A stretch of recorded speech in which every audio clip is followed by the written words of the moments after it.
La Voz de América presenta.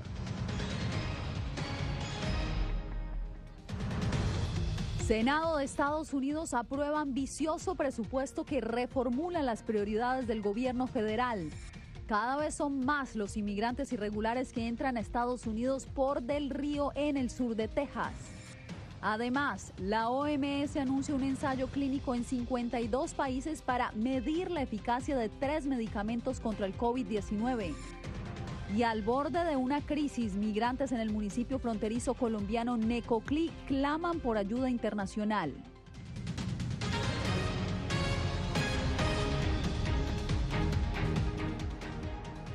Gracias por acompañarnos. Los saluda Yasmín López. En una maratónica sesión, legisladores demócratas y republicanos se pusieron de acuerdo para aprobar un presupuesto de $3.5 billones para inversión social.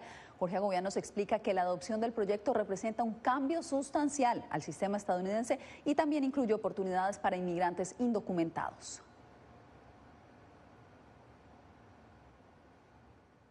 In a very different direction. Con la visión de una nueva dirección muy diferente del sistema social y económico estadounidense, los demócratas moldearon una propuesta de presupuesto de $3.5 billones.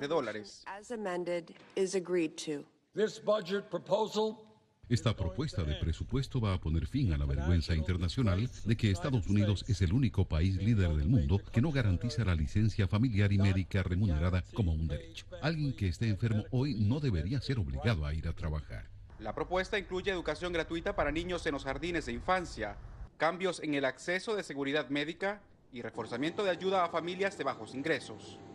La bancada opositora tilda la iniciativa respaldada por el presidente Biden como radical y está en contra de la deuda que supondría. La propuesta demócrata incluye además uno de los más polémicos temas en el Congreso. Otorgaría una vía a la legalización a millones de inmigrantes indocumentados que viven en el país.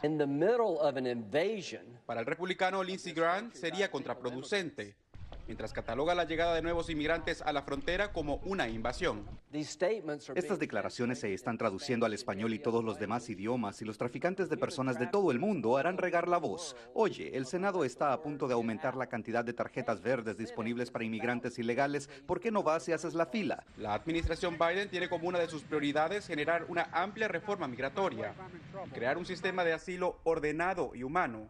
Jorge Agobián, Voz de América, Washington. Los cruces irregulares por la frontera sur de Estados Unidos han alcanzado los números más elevados de los últimos 21 años. En Texas, las autoridades fronterizas se han visto forzadas a implementar soluciones extremas para procesarlos. Arnaldo Rojas nos tiene la información completa desde Del Río, Texas. Arnaldo, buenas tardes. ¿Cuál es la situación? También buenas tardes. Los inmigrantes irregulares continúan entrando por miles todos los días por el sur de Texas, donde los cruces ilegales ya están superando por mucho la capacidad de las autoridades migratorias. Justo por eso, no solamente aquí se están implementando las deportaciones express, sino que también se están liberando a miles de inmigrantes todos los días de manera expedita. Caminan deprisa en busca de un sueño, surcando las aguas del Río Grande en un punto entre Ciudad Acuña, México y Del Río, Texas. Voy más enfrente allá buscando los sueños americanos y nada, tratar de poder ayudar a mis hijas que están en Cuba y a mi papá que está enfermo, poderle mandar medicina. He pasado una travesía dura y no se lo aconsejo a nadie. Como Yanay Saldiñas, miles de inmigrantes irregulares se internan cada día en territorio estadounidense, muchos con la intención de entregarse a las autoridades fronterizas, que hace rato dejaron de dar abasto y la situación se agrava. Por ejemplo, en la estación de Del Río, la capacidad es 117 personas. Tuvimos un tiempo que tuvimos 700 personas ahí. Por eso desde entonces procesan a los inmigrantes recién llegados debajo del puente internacional que conecta a Estados Unidos con México. Sigan este camino, derecho, van a ver un puente. En Del Río, los cruces ilegales casi se triplicaron de enero a junio de este año, Ya puedo decir que soy libre. superando con creces la capacidad de las autoridades fronterizas, que ahora están liberando a algunos solicitantes de asilo de manera expedita. Esa suerte no la corren todos. Y estamos ya tranquilos aquí. En Del Río, el 80% de los agentes de la patrulla fronteriza han sido asignados a procesar a quienes llegan. Solo el 20% realiza labores de vigilancia en la frontera. Moreno estima que requieren entre 300 a 400 agentes adicionales para laborar de manera óptima. Voy a 22 años de experiencia aquí, nunca he visto este fenómeno. El mes pasado, más de 30.000 inmigrantes indocumentados entraron solamente por aquí, por el área del río. Mañana, en otra historia desde la frontera, les cuento si la estrategia de seguridad lanzada por el gobernador de Texas, Greg Abbott, ha dado resultado. Yasmin. Estaremos atentos, Arnaldo, muchas gracias. Y hablando de las deportaciones express, una familia de guatemaltecos que fueron deportados de manera expedita denuncian que las autoridades migratorias estadounidenses no le dieron la oportunidad de presentar sus argumentos y simplemente los repatriaron. Eugenia Sagastume nos tiene los testimonios.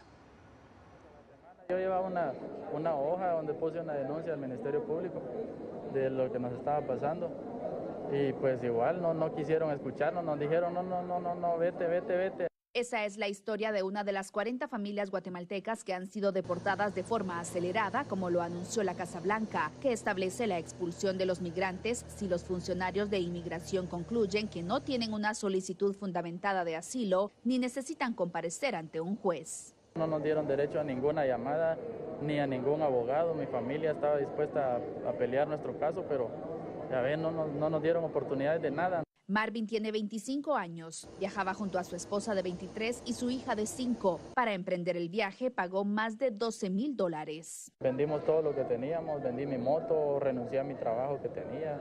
Asegura que ni siquiera escucharon sus argumentos para solicitar asilo tras pasar más de una semana en un albergue donde dormían en el piso y comían manzanas y galletas. Nos pusimos a llorar porque uno no era ese el plan ni que teníamos, ¿no?, para darle un futuro a la nena. Autoridades de migración en Guatemala indicaron que se espera la deportación express de más familias durante los próximos días. Es el tercer vuelo que estamos recibiendo en esta modalidad de express que están rechazando en la frontera el gobierno de los Estados Unidos. Eugenia Sagastume, Voz de América, Guatemala. Los Centros para el Control y Prevención de Enfermedades emitieron una nueva actualización este miércoles recomendando a las embarazadas vacunarse contra el coronavirus. El anuncio llega después de que 20 organizaciones de salud urgieran la vacunación de las gestantes y de las mujeres que planean quedar en embarazo. Bien, y nuevas esperanzas en la batalla contra el COVID-19 llegan de la OMS, donde se anunció el comienzo de un nuevo ensayo a nivel mundial para poner a prueba 3 nuevos fármacos que podrían ser eficaces contra el virus. Jacopo Luzzi nos da los detalles. 3 medicinas antiinflamatorias podrían reducir el riesgo de morir en los pacientes con COVID-19. La Organización Mundial de la Salud reveló este miércoles un ensayo clínico en 52 países de los fármacos artesunato, que ya se usa para la malaria, y imatinib, utilizado en la lucha contra algunos tipos de cáncer, y el infliximab, que se utiliza para enfermedades del sistema inmunológico como la de Crohn. Necesitamos más para los pacientes en todos los extremos del espectro clínico, desde enfermedades leves a graves, y necesitamos trabajadores de la salud que estén capacitados para usarlos en un ambiente seguro. El ensayo, que se llama Solidaridad Plus y es la mayor colaboración mundial entre países de la OMS, ya el año pasado había probado fármacos como la hidroxicloroquina, que el expresidente Donald Trump había promovido fuertemente sin lograr ningún éxito concreto en ayudar a los pacientes con COVID-19. Hasta ahora solo los corticosteroides se han demostrado eficaces contra el COVID-19 grave y crítico, pero los investigadores son optimistas con estas nuevas medicinas. En América Latina y específicamente en Honduras enfrentamos un grave problema debido a esta enfermedad y encontrar una cura es crucial. En particular, el posible éxito del ensayo podría ser positivo sobre todo en América Latina y África, donde las vacunas son aún escasas. Jacopo Luzzi, Voz de América. La constante aparición de variantes de COVID-19 está causando alarma entre quienes ya se habían infectado. Muchos de ellos ahora se preguntan si pueden contagiarse de nuevo con la variante Delta. Adriana Arévalo nos informa. Las campañas a nivel mundial están orientadas a convencer a aquellos que no se han vacunado a que reciban la inmunización contra el COVID-19, especialmente ahora que la variante Delta es la principal causa de hospitalizaciones y muertes. Sin embargo, y de acuerdo con una encuesta de Gallup, muchos de esos pacientes no vacunados ya tuvieron COVID-19 y creen estar a salvo.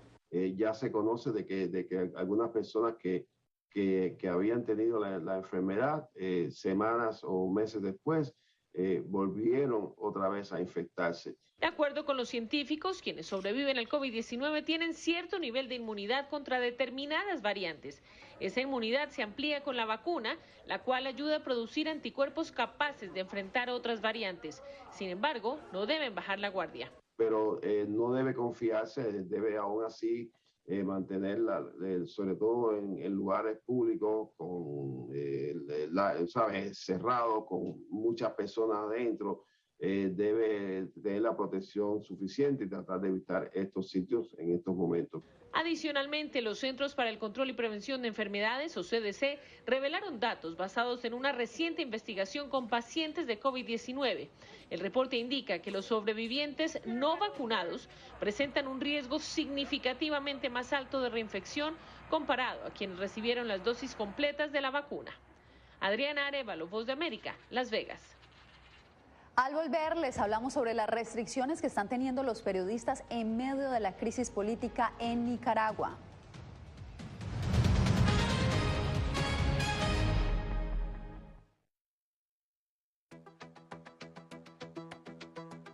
En momentos de crisis políticas y sociales, algunos gobiernos autoritarios recurren al bloqueo del acceso a Internet como herramienta para detener la información que entra o sale de su país.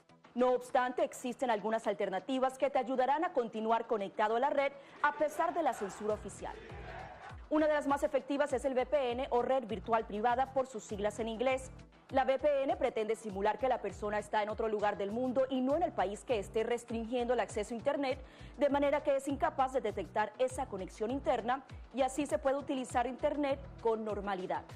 Las ofertas de VPN en el mercado son muchas y las puedes buscar escribiendo las iniciales VPN en los motores de búsqueda, pero es importante descargarla o adquirirla antes de perder la conexión al Internet.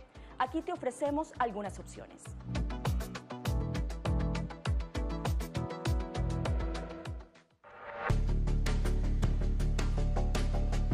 Durante el brote del COVID-19, los estafadores pueden tratar de aprovecharse de personas vulnerables a través de diversos métodos que van cambiando con frecuencia. Es posible que lo contacten por teléfono, correo electrónico, mensajes de texto, correo postal o redes sociales.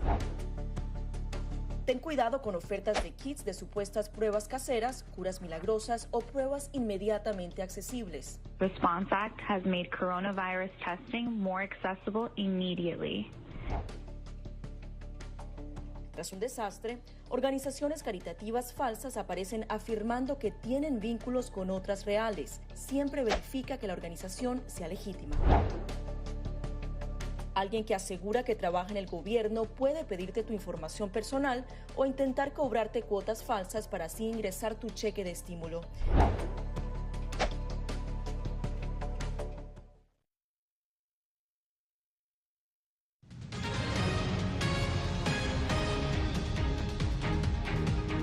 Miles de migrantes acampan en las playas de Necoclí, Colombia, a la espera de cruzar a Panamá y así continuar su camino hacia Estados Unidos. Yair Díaz nos informa que ellos ahora piden ayuda de la comunidad internacional. El flujo de migrantes no cesa en Necoclí, Colombia. La respuesta estatal ha sido desbordada y en medio de la pandemia y las altas temperaturas del Caribe se han improvisado 15 campamentos de inmigrantes en las playas del municipio. Ellos esperan con ansias poder abordar la embarcación que los llevará hasta Capurganá, corregimiento en la entrada al tapón del Darién. Yo conozco muchas personas, muchos haitianos que llevan más de un mes acá, no pueden encontrar los tiquetes para poder viajar. Los gobiernos de Colombia y Panamá han activado los mecanismos para mitigar la crisis, pero las autoridades de salud de Necoclí claman por respuestas más efectivas. Estamos desesperados realmente. Necoclí no da abasto para recibir 700, 800 migrantes diarios. Bajo difíciles condiciones sanitarias y emocionales, la actitud de estos migrantes ha sido pacífica tras un mes desde que desató la crisis. Pero algunos ya manifiestan desespero y ellos mismos han elevado sus voces pidiendo ayuda a la comunidad internacional. Tengo mucho miedo. No sé si hay alguna organización que pueda hacer algo para nosotros, los inmigrantes. Este 11 de agosto se realizará una cumbre de alto nivel con la participación de 7 países de la región, incluyendo Estados Unidos. En ella se buscan soluciones a esta emergencia migratoria. Yair Díaz, Voz de América, frontera colombo-panameña. Un precio muy alto pagan los venezolanos debido a los constantes apagones que afligen al país caribeño. Álvaro Algarra nos dice que en lo que va del 2021 se cuentan 90.000 fallas en el sistema eléctrico. Durante los últimos 5 años, millones de venezolanos han tenido que acostumbrarse a vivir entre apagones y racionamiento de electricidad, cuya frecuencia depende del clima, la demanda y la época del año. Según la presidenta del Comité de Afectados por los Apagones, Aixa López, el sector de los electrodomésticos y la tecnología son los más afectados. Y tenemos contabilizado hasta el 30 de julio 37.206 electrodomésticos dañados. Para el trabajador de la industria eléctrica Reinaldo Díaz, la falta de mantenimiento en toda la red de electricidad del país y la fuga del personal especializado son algunos motivos de los constantes bajones. Y desde 20 años para acá, eso ha venido con una pendiente negativa, cada vez mayor, pues cada día es mayor el abandono. Para constatar cómo impactan los apagones en la rutina de los venezolanos, consultamos con ciudadanos de 2 ciudades diferentes del país. Mire, eso es un catastrófico. Ahorita ya se están cumpliendo unos horarios que no vale la pena mencionarlo. No, fíjate, afecta terriblemente porque si se te quema una nevera, ¿quién te la paga? Si se te quema un televisor, ¿quién te lo paga? El ventilador. Aunque no hay cifras oficiales de las pérdidas monetarias causadas por las fallas del servicio eléctrico, la Cámara Patronal con Industria estima que el 52% de las 1.600 industrias venezolanas que forman parte del ente se han visto severamente afectadas. Álvaro Algarra, Voz de América, Caracas.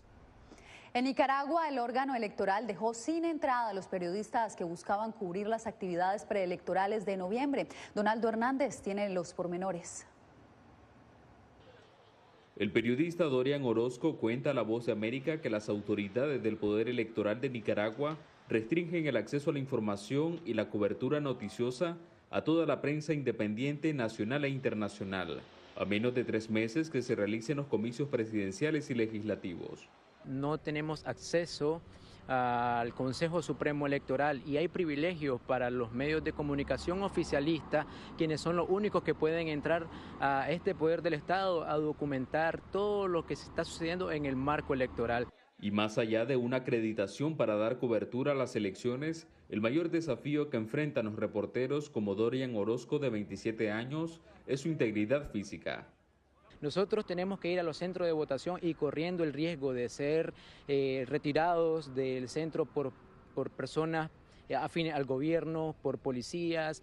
El especialista en políticas públicas, Eduardo Solórzano, exhorta a las autoridades a aplicar la llamada Ley 621, la cual garantiza el acceso a la información pública. Yo creo que si esa ley realmente se permitiera aplicarse a su plenitud, no debería de haber ninguna restricción de accesar a la información y la presencia de cobertura periodística. La Voz de América solicitó información al Consejo Supremo Electoral para conocer su postura frente a las demandas de los periodistas. Sin embargo, hasta el cierre de este informe no obtuvo respuesta. Donaldo Hernández, Voz de América, Managua. Al volver, la batalla que ganaron los empleados de una empresa automotriz en México gracias al TEMEC.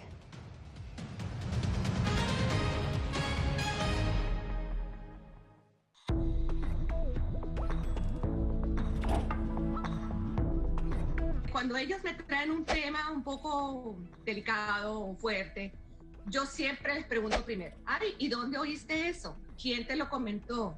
¿Y qué te han comentado? Pues corrijo si han escuchado algo que no está correcto, no está bien, y les aclaro, pero lo mínimo necesario para su edad. Enfócate en que tu hijo se sienta seguro y no le ofrezcas más detalles de los que pida. Si ellos preguntan, nosotros siempre les hemos respondido con la verdad, pero a su edad. Finalmente, di cosas específicas que tu hijo pueda hacer para que sienta que tiene el control. Por ejemplo, enséñale que lavarse las manos con frecuencia lo puede ayudar a mantenerse sano.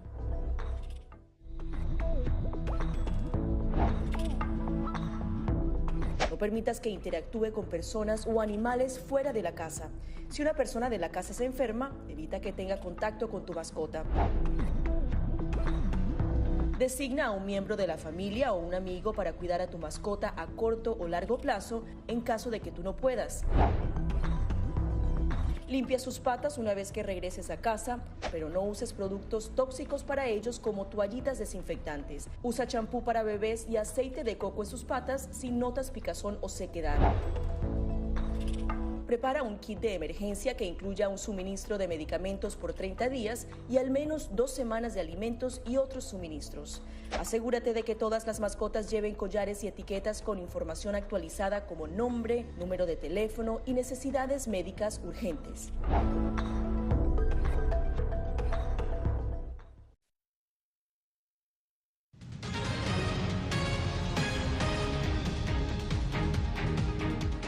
El presidente de México, Andrés Manuel López Obrador, invitó al Zócalo a su homólogo estadounidense Joe Biden. La noticia se dio a conocer tras el encuentro que sostuvo con una comisión del gobierno estadounidense encabezada por el secretario de Seguridad Interna, Alejandro Mayorkas. Según López Obrador, el encuentro del más alto nivel se celebraría en septiembre y definiría el que llamó un plan integral para México y toda la región del continente. Estados Unidos llegó a un acuerdo con una compañía automotriz mexicana en el marco del Tratado de Libre Comercio con México y Canadá. Ahora los trabajadores serían indemnizados y protegidos contra el abuso laboral. Diva Lizette Cash tiene los detalles.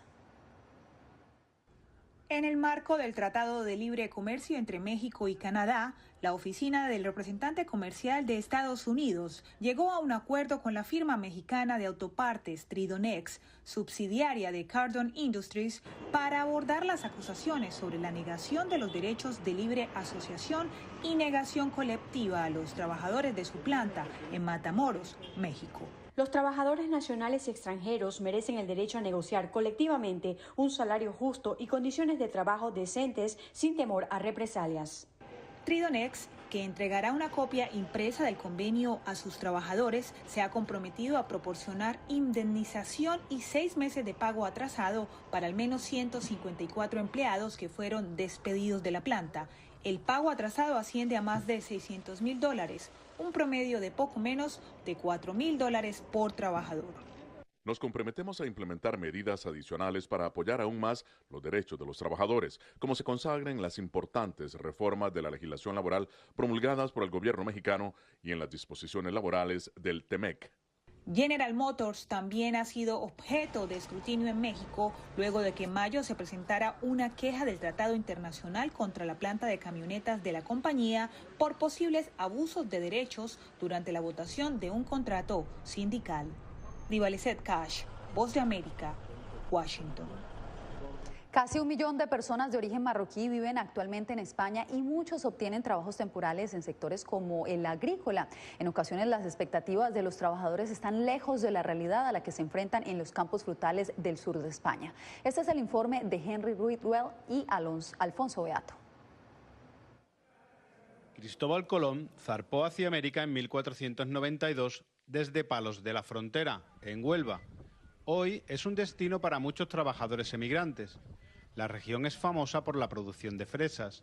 Desde aquí se exportan unas 250.000 toneladas de fruta a Europa. Los trabajadores temporeros son traídos desde el norte de África en programas oficiales.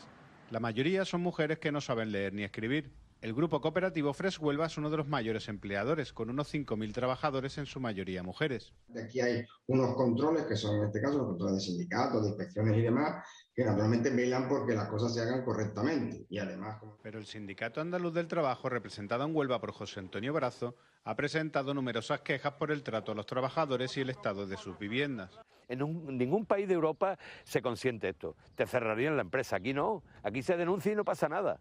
Este alojamiento, propiedad de la finca Caro Sur, ha sido denunciado oficialmente por el sindicato. Viven hasta 10 trabajadores, hombres y mujeres, de diferentes nacionalidades, en una sola vivienda, compuesta por 5 habitaciones, un baño compartido y sin agua potable. La empresa Caro Sur rechazó nuestra petición de participar en este reportaje. La mayor parte de la cosecha anual de fresas de Huelva se exporta a Europa. donde los consumidores a menudo desconocen el trabajo y el sacrificio que implica cada caja. Cuando compramos un producto cuesta trabajo imaginar lo que hay detrás. Alfonso Beato, La Voz de América, Huelva. En breve, con música, el cantante Yotuel hace un llamado por la libertad de su natal Cuba.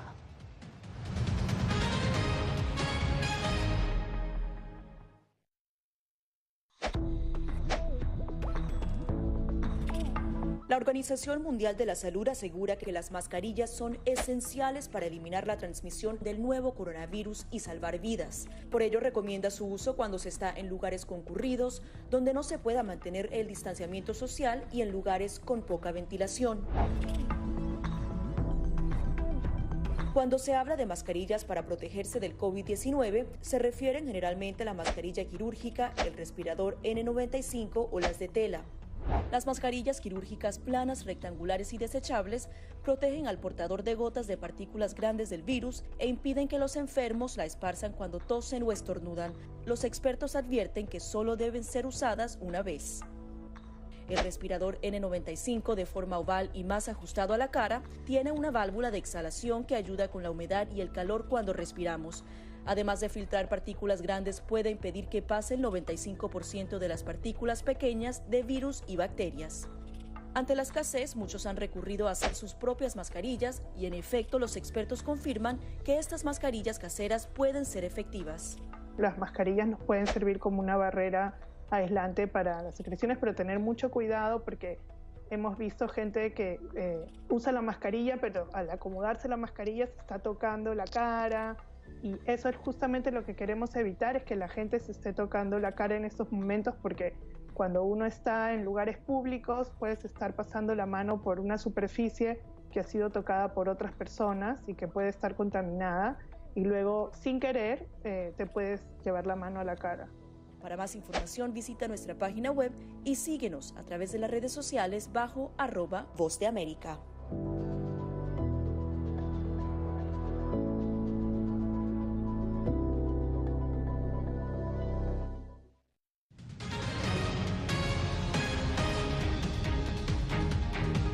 Las protestas en contra del gobierno de Cuba, tanto en la isla como en el extranjero, han estado marcadas por una canción que se ha convertido para muchos en un himno de libertad. Alonso Castillo conversó con una de las fuerzas creadoras de Patria y Vida. Somos humanos, aunque no pensemos iguales, no nos tratemos ni dañemos como animales, dice un verso de la canción Patria y Vida, compuesta por Yotuel Romero, uno de los pioneros del hip hop cubano. Para denunciar, para concientizar, nace para reflexionar.